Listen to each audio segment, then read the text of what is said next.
Hi, I'm Will Bruin, and I was just recognized as a Seattle Sounders legend. Now I get to do voice reads for the Sounder at Heart podcast network. Here we go. Come on! Hey, O'Shan! Let's go! The Seattle Sounders have done it! MLS Cup winners! The Sounders rule the region! Seattle Sounders is campeón!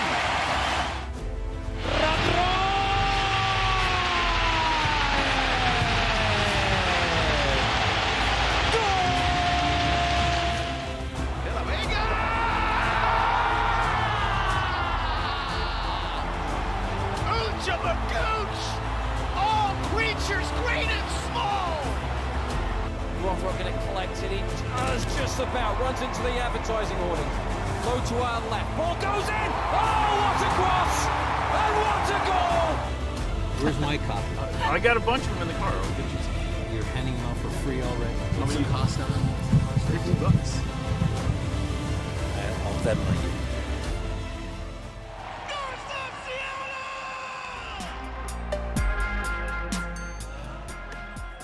This episode of Nos Arietes is sponsored by Full Pull Wines, a Seattle-based wine retailer and proud sponsor of Nos Arietes since 2011. Full Pull was founded in 2009, is based in Seattle, and is owned and operated by longtime Sounders supporters. They offer the best boutique wines of the world to members of their mailing list, with special focus on their home, the Pacific Northwest. Welcome back to another episode of Nos Arietes on the Sounder at Heart podcast network. I am Jeremiah Shan. It is Friday. We are back at the Sounder at Heart headquarters in the International District with construction going on outside. Today I found out that they are doing some beautification of the street.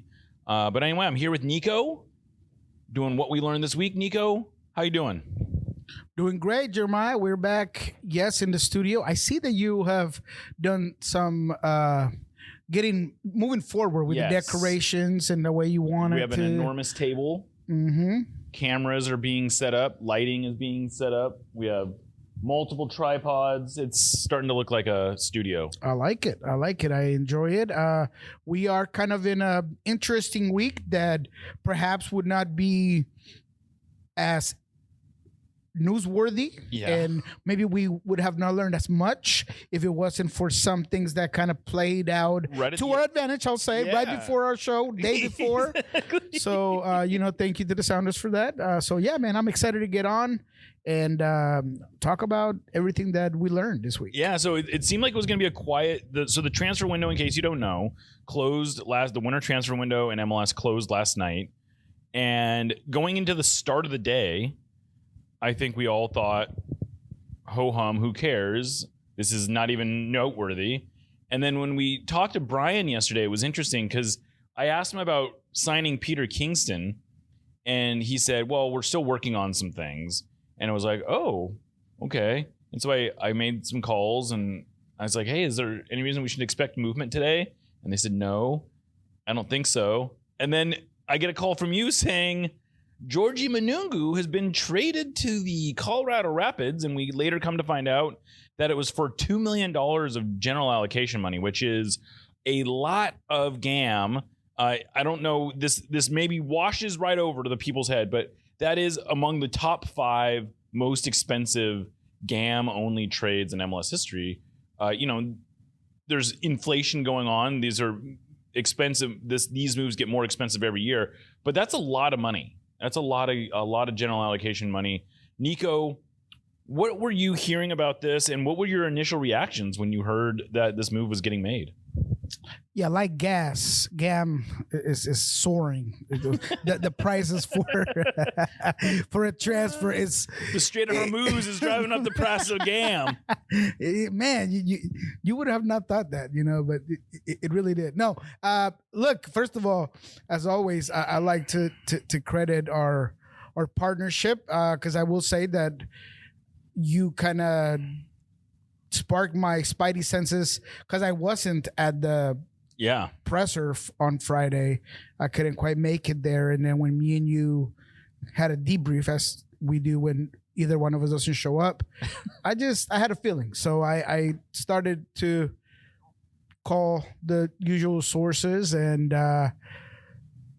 there was nothing at first. And then I got a call back, and to be quite honest, my first reaction was, wow, this is kind of out of left field a little bit. Yeah, I thought so. You and I had discussed that, there was a sense that Georgi Minoungou and his representation were not happy with the current playtime, and as a player that's 27 that is starting to... Wait, how old is he? I believe he's 27. No, I think he's 23. 23? Oh my God. Why do I keep saying? What do I keep saying? Look it up. Yeah, please look it up, because I keep saying that number as if I have it written in the back of my hand. But regardless of the conversation that I had with someone that is close to, he's 23. 23. Jesus, I don't know where that 27 came from. For somebody that, per the conversation that I've had with certain people, does feel like he wants to take advantage of where he's at right now. At 23, you are at a point in your career where you want a clear sense of what's going on here. Maybe you're not an everyday starter, but you need to be getting on the field. He's an international for an African nation that has aspirations of being competitive. I guarantee the people in his life are asking him, you got to get some. Telling him you got to be somewhere where you're playing. If that's not Seattle, and I don't know. I'm sure he loves Seattle. He's been here for 4 years now, but I don't know that he has any great. I don't know that it makes that much difference to him. I think he wants to be playing. He's a soccer player. He wants to be playing soccer, and as recently as last year, he was getting minutes with Tacoma Defiance, and that's not where. It's a waste. It's a total waste of his talent. So as far as I know, there was a desire for him to play in Europe. And that's all players want to do. Yeah. That wants to be their next step. So there was some interest. He felt like those close to him and part of his group, his rep group, did believe that he could make that move. And Hammarby apparently did make an offer. Hammarby made an offer, which we understood would be about $1 million.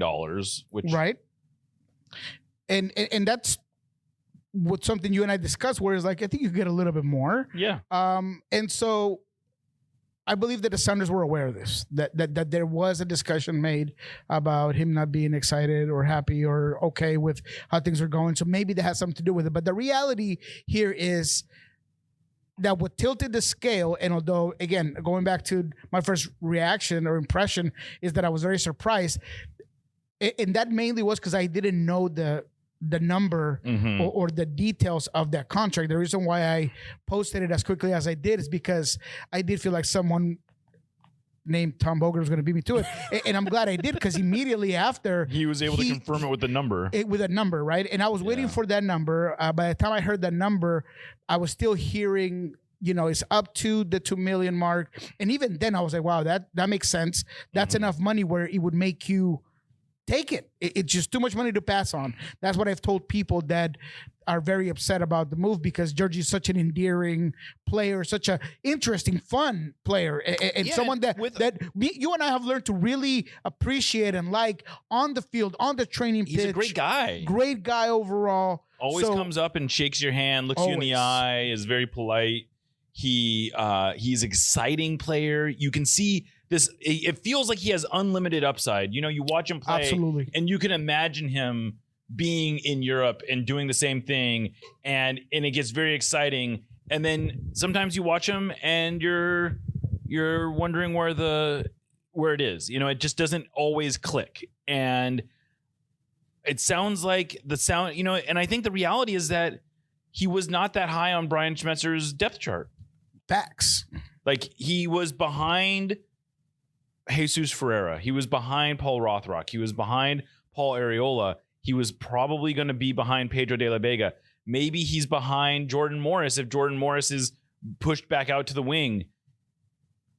Maybe even Snyder Burnell playing the pocket winger, as Brian loves to talk to me about. Same as Peter Kingston, someone who I'm excited about. When they needed a goal against Vancouver, who came off the bench? Correct. Peter Kingston. All those things were indicators, right? That for whatever reason, Brian just didn't rate him, and Right. and that's totally okay because Brian knows this team better than anyone else, And he's getting results. and he's getting results. He's proven it with putting teams together that can manage games, and for better or for worse, because we can there's disagree all we want with Brian, but I think the results are very. Exactly. I don't like to do the appeal to authority thing because that's frankly what our job is, to question the appeal to authority. But there is a point at which you go, this man has had so much success. He clearly understands the locker room. He understands how he wants to play. It's just, if he doesn't rate someone, sometimes you go, I mean, like, whether or not you disagree or not, I think the front office perspective is we can't make him, like, we're not going to make him play people that he doesn't want to play. exactly. So my take on Georgi Minoungou is that he is a very talented player. Paul Arriola said it today. He is, if not the best, one of the best 1v1 dribblers in this league offensively. He can take a guy on. He could create so many things. I don't agree with those who call him a one-trick pony or they make the Leo Chu comparisons. I truly believe that Georgie is better. I think he continues to get better. I think that he is beyond my marker for a prospect, but that doesn't He was a mean player. He proved he deserved minutes somewhere. Correct. And I don't think you can, but I don't know that you or I can, I saw like Matt Doyle today said, well, I thought he should be starting. And I do question, like, you tell me, look at that lineup and you're telling me, like, who's he starting? Is he starting over Ferreira? No. Is he starting over Paul Rothrock? I don't think, Rothrock is continuing to produce. Is he starting over Paul Arriola? I don't know. Maybe, but like Arriola has also produced. He has a long track record. If these guys are all healthy, I think he is at least behind those three. And like I said earlier, Pedro de la Vega will come back this year, whether it's in May or July, I don't know, but he's probably going to be behind Pedro de la Vega. I would think he'll be behind Pedro de la Vega, who might be one of the, at his best, he's, a top talent in the league. I miss that. I love Matthew Doyle. I think that he is one of the best. I'm never going to try to one up him on the breaking down of the formations. And he is someone that I always look to when he comes to the just tactics overall and his understanding of the game and roles that players have within games. But, I with all due respect, when it comes to the Sounders, he's definitely not here with us. I think it's not close enough to the system that is ran with the Sounders. Right. And I think there is no way, and this is coming from a Georgie guy, that he would start over, definitely not on the right wing where you got to be a pocket winger, over Ferreira, or even at times when if you were to switch it, and this has happened where you play with Paul and Georgie, it just hasn't been consistent enough. There hasn't been enough productivity there. Could he had more minutes? That we can debate all day long. Where is he going to be if he does get that play time, and how quickly does he develop? That's another conversation. But right now, at this time, there is absolutely no way that I can sit here and say that he should have been a starter. So when he goes to the business side, this is a no-brainer. This is a phenomenal deal for the Sounders. And if you like Georgie the way I like Georgie as a person, as a player, this is a good thing for him, because although I don't believe that he is going to have playtime just walking into the team as maybe some believe, because look, $2 million in GAM is $2 million in GAM, but I think that Yappy is very good. He's goal dangerous. He's a coach favorite. He's a fan favorite. And Sealy is a guy that is more established so far, and he's going to have those starting minutes. But immediately after, Georgie will have his ability to prove his worth there. And I have no doubt that he could essentially at one point win a starting job. Here, it was that much more difficult because of the system, because of the players in front of him. And at the end of the day, coaches, for better or for worse, can marry on certain players. But ultimately, it goes back to what players are bringing me results, what players are producing. And as much hate that there's out there for Paul Rothrock, and maybe he's not the shiftiest player and he doesn't have the exciting dribbling, he produces and he gets to the right spots and he sacrifices his body and he's a two-way player and he's gonna press and he's gonna push and he makes things happen for this team, and that has a value that you cannot discuss beyond potential, and therefore Georgie is gonna fall behind. So I wish him the best. I think that this is a phenomenal deal. Is a club record in GAM, and that's also great for Georgie. That's what it took to rip him off the Sounders, and I think that he's going to have a bright future. Yeah, and just to add a little bit to the details, the way the deal breaks down, they're getting $1 million in GAM in 2026, and then $1 million in GAM in 2027. I don't know that it makes a big difference. By my calculations, they already had about $3 million of GAM ready to go this year. So they would have theoretically $4 million of GAM to spend in the summer. Some of that will go to just making sure they can re-sign guys and do all that kind of stuff. But what it does do is it gives them some real flexibility to make a move this summer. And the thing is, and I hear this a lot, and I understand why people are skeptical, but because the Sounders have not made a summer signing in several, I guess in 3 years now, or since Leo Chu, I don't think it was the last time they made a real summer signing. But the difference between the previous time where they had sort of the theoretical ability to make a signing, like maybe one, and what they have now is that this is money that has to be spent on the roster. This is not cash. This does not go into Adrian Hanauer's pocket. It certainly does not go into Craig Weibel's pocket, which is a weird one that I always hear. People are talking about like Craig Weibel is getting money out of doing these deals, and that's not how it works. I mean, I guess in some way, in some other countries, that is, transfer money can go to the CSA. Oh yeah, but in the MLS, that's not how it works. And so my assumption is that the Sounders are going to be very active, or going to be active in the summer. And I get it. People, to the degree that people are frustrated, I think they're frustrated at a series of moves where we see outgoing talent and we have not seen reciprocal talent coming in. And I understand that. Obed Vargas has left. Danny Leyva has left. And I would say Danny Leyva and Nikola Pekovic are sort of a wash. But other than that, and I guess you could maybe argue that Obed Vargas was kind of replaced by Hassani Dotson, whatever. But like, Reed Baker Whiting just got transferred. There hasn't been a corresponding incoming player.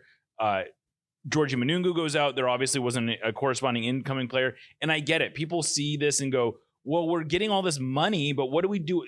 The money doesn't matter unless you do something with it.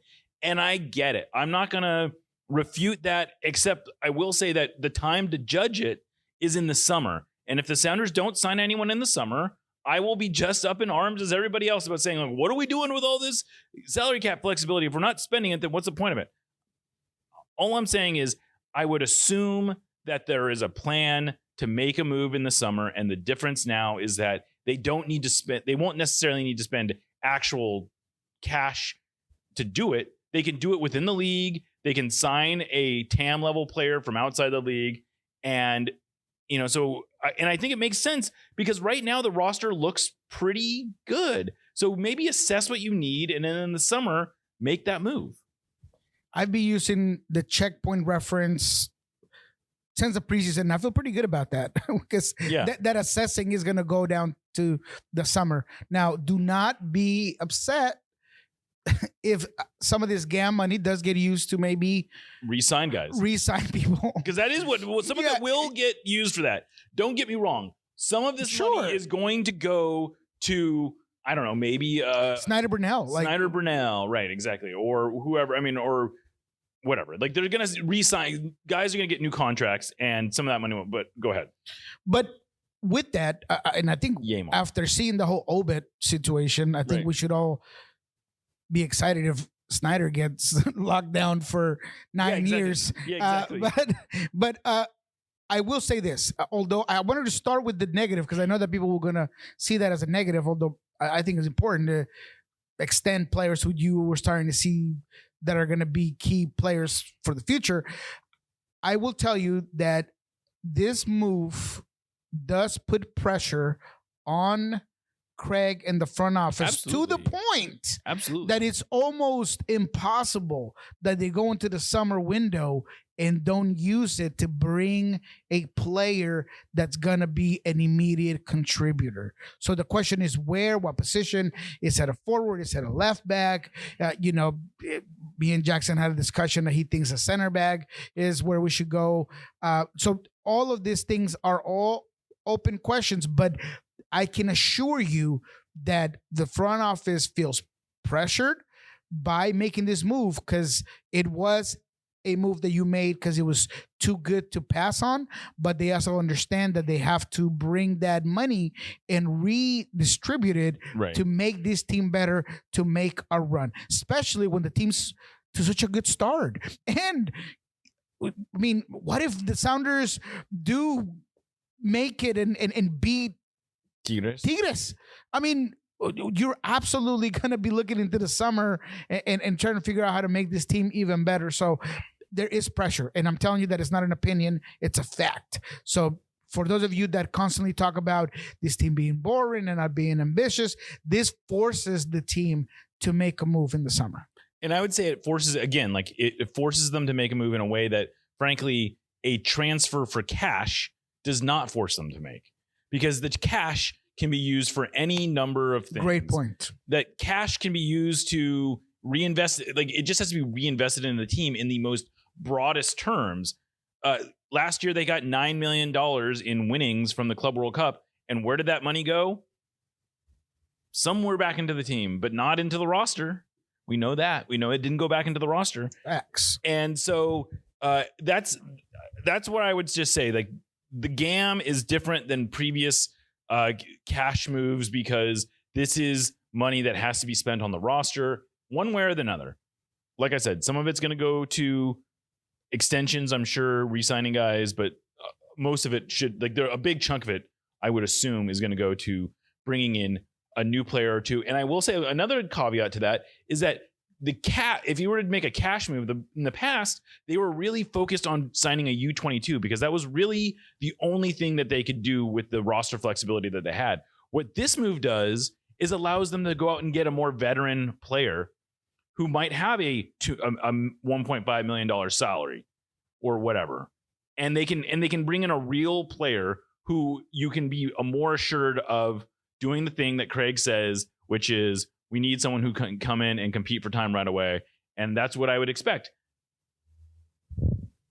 And look, if we've been using the whole assessing at the mid-year, because I do want to give Jordan Morris the benefit of the doubt. I think that he's so motivated. We talked to him today after getting some minutes. I asked him directly, look, you've been working to become this 9. You've been trying to better yourself to be a 9. And he wants to be a 9. He said, look, I'm willing to play anywhere because all I want to do is play. He wants to be a 9. But he wants to be a 9. So let's let him be a 9. And he's shown that he can be a 9. And that's the thing. Absolutely. And I think that I want to see him commit. I want to see him to be successful. And then maybe that in the midterm and going into that mid summer window, then you decide whether you bring a younger guy for the future that can learn under the current strikers, or if you need to bring a guy that's more immediate. So there is so much happening for the Sounders that it all goes back, and I want to reiterate of how good this roster looks and how many options you have to use this money to make it better, to amplify whatever is that you are at that point in the year. Absolutely. And, I do think that the roster as is strong. I think the fact that they could afford to lose a Reed Baker-Whiting and a Georgi Minoungou and not necessarily feel like there's this big drop off in terms of their depth, I think is a testament to the work that Sean Henderson and Craig Weibel and Henry Browner and everyone in the front office has done to make this roster as complete as possible. And it's funny, we talked today. We talked to Jordan, but we also talked to Paul Arriola, and I asked him what's the difference here between rosters that you've been on in the past, and I mean he really just thought it was a quality. Like he just thinks that the quality on this roster is very good. I think there's more to it than that. I think it's probably more about a mindset that the coaches build. He talked about how they're constantly mixing and matching guys in training, which I think is a big part of it, because it allows players to feel comfortable with one another. It's not just like the core group. This is not a 2-man show. It really is a 27-man team who all pitch in. But I do think that there's always room for improvement. And, I think that where this roster can get better is at the high end, bring in some ceiling raising type of players. And you're much more likely to do that with like a TAM level. Like they don't have a DP spot open. The next thing down is a TAM level player. It makes a lot of sense. And shout out to Garth Lagerwey as well. He envisioned this for this team. I've always called it the biggest footprint he left for the Sounders, even beyond his CONCACAF Champions League whale, which is what he called it at one point, and he conquered that well. But the biggest footprint was having this sort of pipeline that brought in players, whether it was through the academy or bringing in guys to give them second chances through Tacoma Defiance, as it happened with Osase and obviously with Georgie, who we're talking about. But to conclude, I do want to wish Georgi Minoungou the best. I think your future is bright, Georgie. Yeah. You keep on being this player that has this Ronaldinho smile every time you hit the field. Be unorthodox and fun and interesting and continue to grow. I wish him nothing but the best. And I think that if he plays to his utmost potential, I have no doubt that at one point he's going to be a starter for Colorado. Absolutely. Well, let's take a break at this point. We're going to come back. We're going to talk about the schedule change that the Sounders just announced, and we'll talk about a few other things. You're listening to Nos Arietes. Sounder at Heart has been around in one form or another since 2009. In 2026, though, we make a pretty significant evolution when we go analog. Yes, that's right. In the year of our Lord 2026, we are publishing a real-life magazine. We're calling this thing 4, as in Sounder at Heart 4.0, but we're stylizing it as IV because we absolutely love Roman numeral. And if you want to refer to it as IV, that's cool too. The first issue has a comic book style cover that was hand-drawn by local artist Kevin Newber. Features by Tim Foss, Susie Rance, and Charlie Boehm, a statistical deep dive by Kat Bush, a Q&A with Brian Schmetzer, a column by G. Willow Wilson, and photographs by Noah Reif, Max Aquino, Mike Russell, and Jane Dershowitz. I could not possibly be more proud of the work everyone put into making this, and I think you're going to absolutely love it. If you'd like to get your hands on one of these limited edition copies, we're currently selling them for $15 on our website. Get yours now. Nos Arietes, admittedly, is not exactly known for our spicy takes, but that doesn't mean we want our food to be mild. Spice up your life with Hacks and Ferments.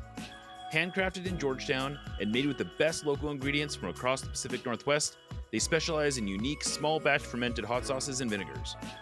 Hacks and Ferments brings bold flavors and natural fermentation together for something truly special.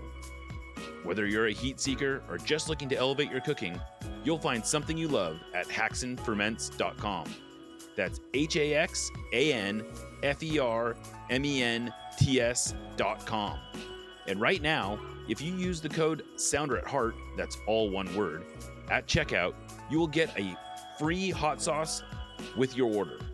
Again, go to hacksandferments.com, use the code SOUNDERATHEART at checkout for a free hot sauce with your order. Hacks and Ferments is a proud sponsor of the Sounder at Heart podcast network. Welcome back to Nos Arietes. All right, so before we get into the schedule thing, there's a few more newsy items with the roster that we should probably share. Brian Schmetzer gave us an update on a few injuries. Obviously, Jordan Morris is back. Hassani Dotson is still in concussion protocol. Looks like he's coming out of it soon. It sounds like the expectation is that he'll be back training next week.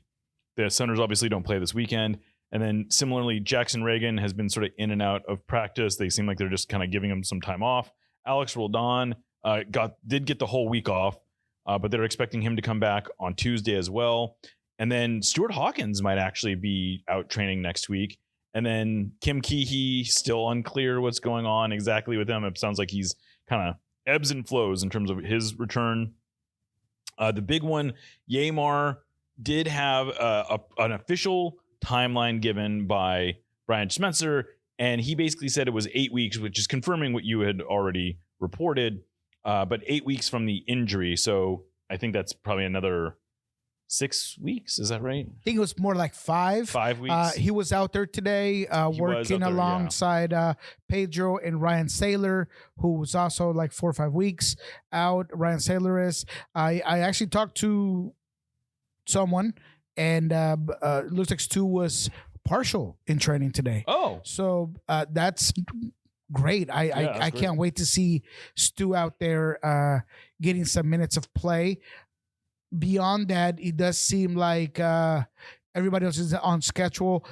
Pedro feels like he's been out there a lot. Yeah, like he's not been training with the rest of the guys, but he's doing a lot of outdoor work, which is always a good sign. Yeah, and it sounds like he feels like he is, if not on schedule, ahead of schedule. So, and of course, that's a guy that's hungry, that just wants to get out there, wants to perform. I can't wait to see him out there again. I mean, if they can get him back before the World Cup break, I think that has to be seen as a huge plus. If he comes back by mid-May, I would love that. I mean, I really do. It's funny because his peak productivity was a relatively small window into it, but it was so good that it's sometimes easy to forget how it could be. He is a very good player. And if they can get him, I mean, it really is. I mean, if they can get him back and they are in contention for the Supporter Shield, that is such a massive, massive bonus. To this day, in this current roster, Pedro de la Vega is still probably the only player that can take over a game on his own. Yeah. And I don't want to hear different opinions, although you can have them. But to me, he is a player that's still an X factor. Yeah. And if he can come back from this patella injury and it's a bone and you can come in, as I'm hearing it, and it sounds like everybody feels the same way, that it's not like a muscle injury or anything else, ligament, where you kind of have to slow it down. And I mean, you could just come in and just go. Once it's healed, it's healed. Once it's healed, it's healed. So if he can come in and give you that X factor, man, it's just going to be great to see him play. Today, just watching practice, Ferreira looks so good. Him and Nuhu were going at it. And you can just see the level of competition getting really high. And that I'll use that to kind of walk us into or segue us into our next topic, which is, look, I saw the Minnesota game. Your thoughts are out there. I think my thoughts are out there. The only thing I will say is that was a greedy win. That's point number one. Point number two, I feel like in a vacuum, you still left some points because I thought that you were way better than Minnesota. Absolutely. And then number three, I think that you have now added another level of discourse, which is what I want to talk about. But if you have a couple of thoughts on Minnesota, please go ahead. I mean, I think for me, ultimately, the way it comes down is, could you have gotten more out of that game? Absolutely. But I think you sort of have to look at it more holistically and say, could you have gotten less out of San Jose? Oh, that's a great point. Could you have gotten less out of St. Louis? That's a great point. You know, like, I don't know that those were deserved wins in that sense. And so if you look at it on the balance and you got 7 points from those 3 games, I think you take that. Absolutely. I think it's great. And I think going into Houston next, if you can get a win there, I mean, my God. Woo, they sign it right now. No, if they can get a win there, they are flying. Mm-hmm. Flying. I mean, and there's no reason they shouldn't go into Houston, especially coming out of a break like this. They should be relatively healthy. They will not have to worry about playing on short rest. I guess they will have a game the next week. So they might actually, I wonder if they'll go down and do one trip. Maybe. Like they may go from Houston to Monterey, but anyway, I mean, the team, I will say that, as I've heard, they do like to come back home. Yes. And I think that's what might happen. But that number 3 point that I left there hanging in a cloud is that you did bring up another level of debate and discourse, which I'm hearing pretty strongly, and one that, you know, I kind of disagree with, but I think some are higher on Petkovic than others. But it sounds like a lot of people after the Minnesota game were very happy with Petkovic's overall performance. And I, on Lover's Culture, said I thought he was fine. I think he was okay. I don't think he did anything that blew my mind that I was like, man, this guy needs to be a starter. But I've seen it out there, and it's been a consistent talking point where there are some people that believe that maybe Petkovic should be there next to Christian Roldan. I couldn't disagree more. I think that he is fine, but I think that Snyder Burnell is without a doubt the guy that looks like the better, more dynamic fit, more of an Obit type. I think that he has been more of a wow factor. I think that he's been more productive. And, maybe, and I've heard this before, maybe you're being too harsh on Petkovic, but when I look at the Minnesota game, I see what he did right, which is opening the field, switching the point of attack, very good on the ball, confident, getting into scoring positions. But when you are that type of player, you have to be almost perfect technically. And there was a huge missed opportunity right on top of the 18 where he puts a ball up into the 300 levels. There was that chance he had inside the 18 that he kind of trips over. There is the running into pressure at the 44th, 45th minute of the first half where he creates a turnover that is, very naive. And I could point a whole bunch of others. So look at you come with timestamps. Oh, absolutely. I've watched that game 3 times because I have nothing else to do. Well, no, and I do focus on that because, look, it's not that I'm being too harsh on Petkovic. It's just that he comes with a price tag I'm immediately looking at. That if you pick up that option, you have to know what you're getting into. Yeah. And this might not be this might be a hot take, but I am higher on, or I've been more impressed by Peter Kingston playing the position than I have been with Petkovic. And Peter Kingston comes at a way lower salary, and with the Sounders DNA and the Sounders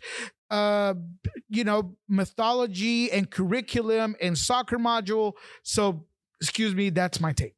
I don't think your take is wrong. I think it's all a matter of perspective. And I think where I would maybe differ slightly, and only slightly, is that I think Petkovic, for what he is right now, if you're just looking at 2026, you're not looking ahead to what his acquisition cost is.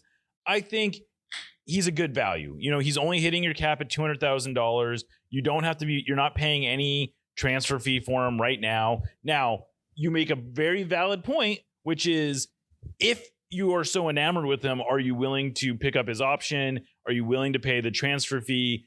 Those are relevant questions. And I would agree with you that I don't know that I've seen enough to justify doing any of those things yet, but I'm willing to, I think I've seen the potential where it might make sense. And honestly, I think there's a world where they could probably bring him back at a discount. They don't necessarily need to exercise the loan option. They might be able to say, we don't want to pick up the loan option, but we will take him for less. So who knows? And that could almost guarantee that. And there we could have a discussion. And maybe in the next couple of games he does more. And right, but you're right. We for can see where it he is right now, you're not. I mean, the good thing is that we don't have to make the decision right now. Right. As if we were really making it. We don't have to, but the Sounders don't have to make the decision either right now. So there's some time. But I would agree with you that I'm encouraged by what I've seen. I'm not blown away by what I've seen. I really do. I do think he's a better player than maybe what we thought they might be getting. I think I understand why the Sounders found him to be an intriguing acquisition, which again, that doesn't necessarily mean that they're going to pick up his option. But I think there's that potential. And I also am with you that I think given a choice between who do I want to see start against Houston, it's probably Snyder Burnell. Has to be. I mean, I think, and I do like Dotson, but I think there's no reason to rush him back, for one. For two, I think Burnell has shown a level of dynamism that no one else has. Absolutely. His upside, I think, is very, very high. And I want to see, but honestly, I think what we're probably going to see, certainly over the next month or so, when there's still quite a bit of fixture congestion, is probably some rotation. And I don't have any problem with that. And Snyder's a dog. I mean, Snyder has dog in him. And I love that he has dog in him, because he comes in and I swear he plays better when he has a guy like Kubas in front of him. Yeah. I think that and this is from Brian himself, I think he comes in late into the box, so settled, so smoothly, Brian almost loves Albert Brunell. like. Yeah, Brian loves Brunell. I mean, I think, and it's not hard to understand why, but every single time he talks about Snyder, he talks about him in glowing ways that honestly, I don't know that I've heard him talk about other players, young players like that.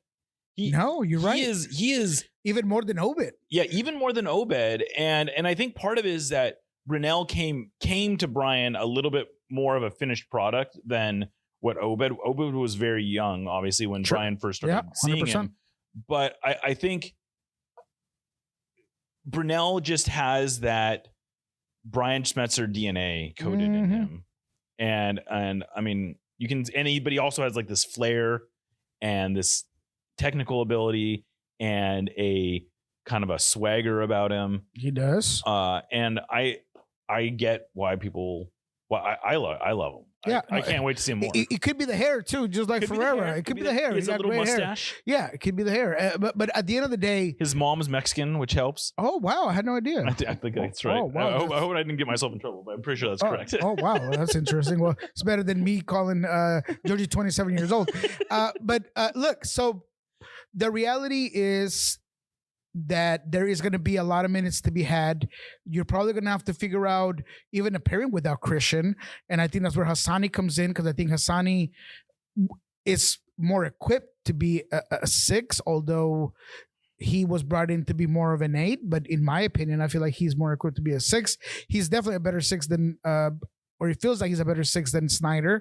So maybe we see a Hassani Snyder at one point. Maybe we see a Hassani Petkovic. I don't love the Petkovic Brunell possibility when it comes to the defensive component, but maybe depending on the opponent. And credit to my guy Tim, who always has Tim Foss always has the right takes on things. He mentioned that. He's like, look, I mean, it depends on the opponents. But there is definitely going to be room for these guys to continue to compete for that position next to Christian. And that's exciting as it is. Now, what that starting 11 is when everybody's healthy, there's going to be some conversations. That's more of a we know better though, don't we? I mean, that's a theoretical discussion that the Sounders have very rarely been able to engage in a real way. Is this theoretical best 11? It's a fun thing to talk about on podcasts, but Brian Schmetzer very rarely actually gets to is very rarely forced into a position where he literally needs to choose that.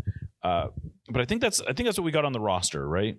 Yeah, there's nothing else on the roster. That was a big one that I wanted to discuss because it was out there pretty consistently.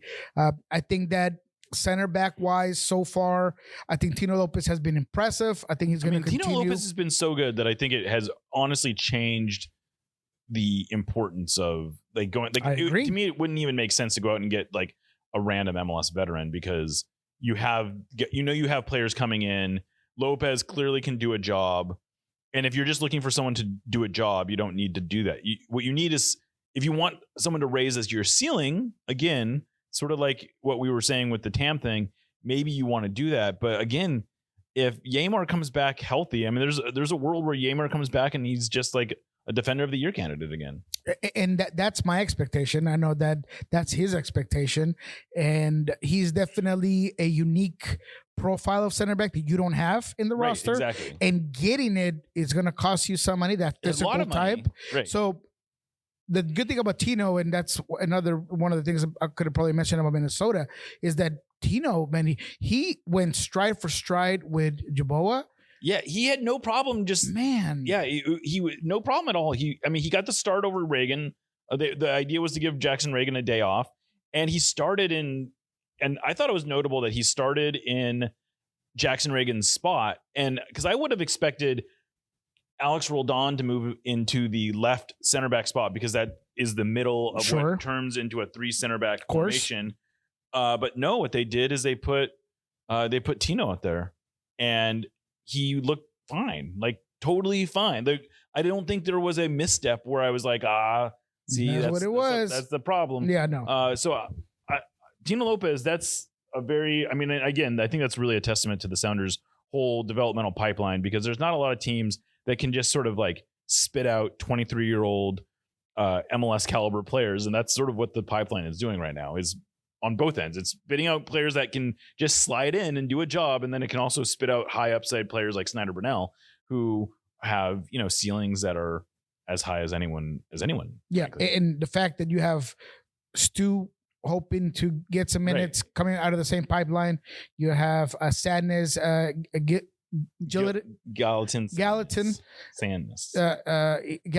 being a guy that is getting raving reviews. Huge kid, by the way. He's enormous, right? So all of these things, I just feel like, man, you're pretty well covered there, bud. But I think that's all we had on the roster. Yeah. So the last bit we wanted to talk about, just because there's a little bit of discourse around it, is the whole schedule change that just got announced. I had heard rumors of this. I had actually reported it previously, but what ended up happening was the Sounders, what was supposed to be their return to Lumen Field on April 12th against RSL, that game got moved all the way back to September 23rd. And then a match against Sporting Kansas City that was scheduled for September 9th got moved back to October 1st. Now, the September 9th one is pretty straightforward. Basically, what happened was the NFL started jiggering around with their schedule, and they wanted the Seahawks to be the opening game of the NFL season. They put them on a Wednesday because there's a game in Australia apparently on Thursday. And so whatever, they felt like they had to move the Seahawks to that day. And as we all know, the Sounders are just filling dates around the Seahawks. And so the Sounders had to move that game to October 1st. The more interesting one, and I don't know, I haven't gotten a totally clear explanation except for, quote unquote, it's nuanced. But we can talk about some of that nuance. The reason the game on April 12th got moved, which ends up being not the worst thing in the world, unless you had tickets to it and you were all excited about going, which I'm not trying to diminish the real world frustration that anyone is feeling over planning to go to that April 12th game. I'm sure a lot more people were planning to go to it, in part because they hadn't had a home game in so long. So there was a lot of anticipation around this game. I get it. I'm not going to sit here and say you should not be frustrated. But what I will say is that from a purely competitive standpoint, there is some value in this, because what it does is it clears up the weekend date that would have been between the two legs of the Tigres CCC matchup. So instead of going April 7th and then 12th and then 15th, they just go April 7th to 15th. Right, exactly. That's so they don't have to play. So they can just go from playing Tigres on the road to playing Tigres at home without having to like really balance the roster at all. And so from a competitive standpoint, a huge advantage. It's a huge advantage. It is. It is a huge advantage. But then I don't think that was all there was to it, though. My understanding is that there was also some consideration, and this may have actually what was driving it ultimately, was my understanding is FIFA is a little jumpy, a little apprehensive about how many games are going to get played on grass. Now, the grass is going to go in, I believe, next week, finally. And they've been doing which is wild, but they've been doing all this prep work. They put down like over a foot of base. I've seen some video of some footage or pictures of it. There is like they're basically redoing the field, except for they're building on top of the existing field turf. And so the first game that's going to be played there was supposed to be this April 12th game, but then there was a women's national team friendly scheduled for the 14th, which that's not getting moved. And then there was this Champions Cup game scheduled for the 15th. And my suspicion is that FIFA was a little worried about 3 games in April, which very well could be wet, as we know. And then it going and having 3 games in the span of 5 days, potentially messing up the grass. And so my suspicion is that FIFA said, fine, you can have this game on April 15th. And that was really the reason that there was some question about where that Champions Cup game was going to get played. And so I think everyone kind of came together and said, well, what if we have the Champions Cup game as scheduled at Lumen Field and we move this other game and everyone's happy, or not everyone's happy, but FIFA's happy, the Sounders are happy, and so I don't know. Maybe some people are upset, but I mean, it's a win-win-win for everyone. I mean, this is a golazo, to be quite honest, because you're giving yourself the best chance to hopefully advance in a very difficult game against Tigres, two-leg, series. And I think FIFA is absolutely driving this. I think that there's no doubt in my mind that they're saying there's no way that we're putting in this much money for you to just do an extra game. Right. I don't care what it is. It just is unacceptable. And the Sounders are probably like, well, look, I'd rather that game be a Champions Cup game than an MLS mid-season against RSL. Right, exactly. And then, but the good news, I haven't confirmed this, but my strong suspicion is that the Champions Cup, the semis, I would assume will be okay to play at home. The schedule will not be quite as tight then. It would either be April 28th. There's two windows that it could be in, April 28th to 30th or May 5th through 7th. There is a home game on April 25th, and then there is a home game on May 9th. But there's a little bit more time in that to, it'll be, hopefully the field will be a little bit more settled and things will be under handle. So hopefully they can host that game if they need to, but that's a problem for another day. But that's cool, though. I honestly, I was not familiar with the situation, and when I saw it happen, I immediately thought it was related to the field and the wear and tear. But then it all kind of came in a perfect circle because the Sounders are going to get to really focus on this CCC game that I believe it can be season changing. Look, if the Sounders are able to bring in their experience in this tournament, their experience with guys like Paul Arriola, Jesus Ferreira, that have been Christian Roldan, that have been in Mexico, have played CONCACAF games, whether it's to the national team or just overall, and you can beat Tigres, it's hard for me not to put the Sounders in a position to be a contender to win that tournament. Yeah, I mean, I think regardless of whether it's Nashville or America, man, I think they're the favorites against Nashville or America. And then Toluca is obviously the big giant on the other side of both Toluca and Cruz Azul are on the other side of the bracket. But I mean, you take your chances with that. And the thing is that they would be potentially in a good position to host that game. That's what's so big about, if they can host either one of those teams, sign me up. Absolutely. 100%. Just get into that final eventually. I mean, it'd be phenomenal. It'd be phenomenal. Absolutely. It would be huge. Yeah. And this is going to be our series, and we're probably going to talk about that in future podcasts without a doubt. But I'm excited for it, man. I was looking at this team this morning and just seeing the level of competition, talking to Paul Arriola, talking about Colmillo, Fang, which makes no sense in English, but that was a great, we got to figure out how to use that. But that was, I'd never heard that term before, but that was an interesting little thing that Paul Arriola shared. Yeah. I asked him, what was it about MLS teams playing in Mexico that was so difficult?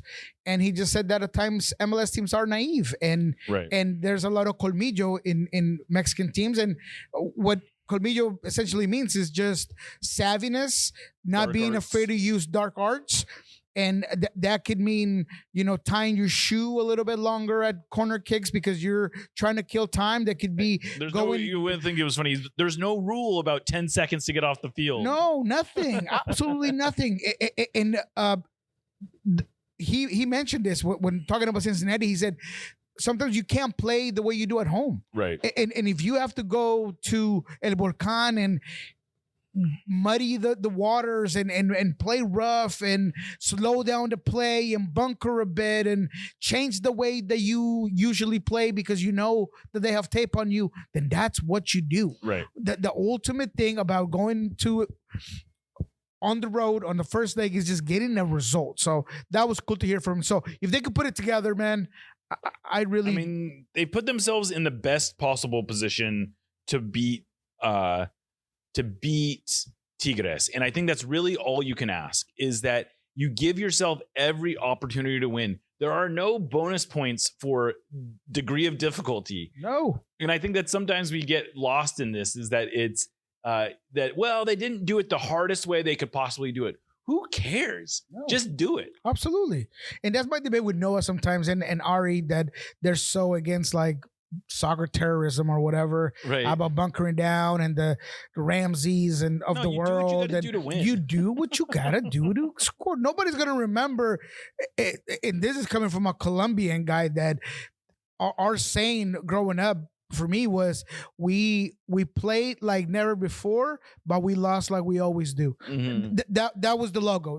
We had this great game. We played incredible, but we lost like we always do. Right. That's not what you want. It's about just getting the result. No. I agree. As much as fun as it is to watch the beautiful game, ultimately, I think most of us sign up for this to watch our team win.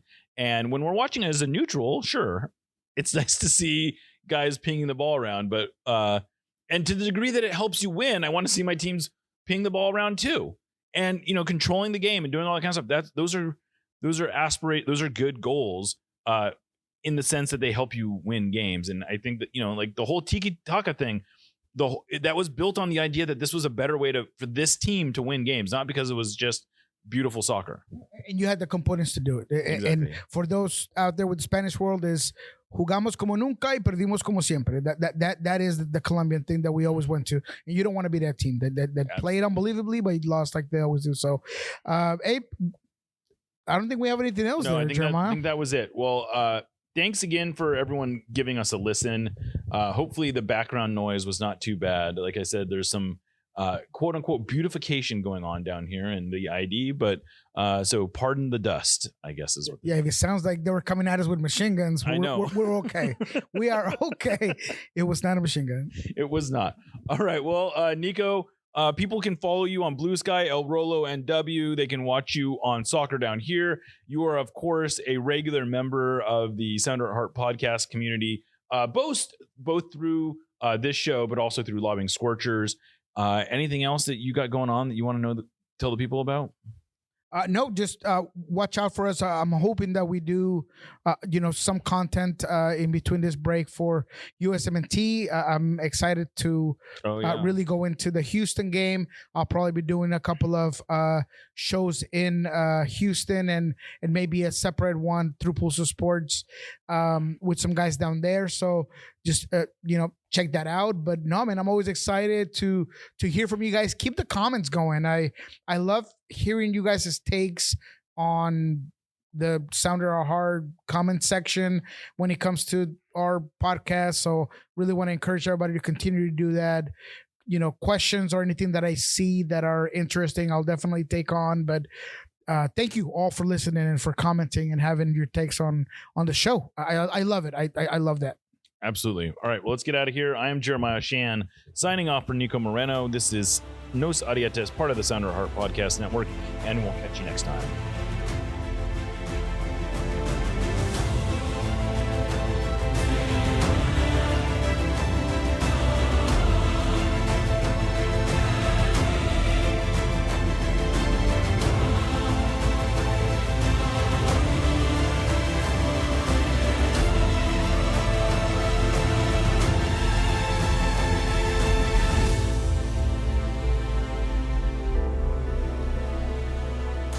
Let's go Sounders.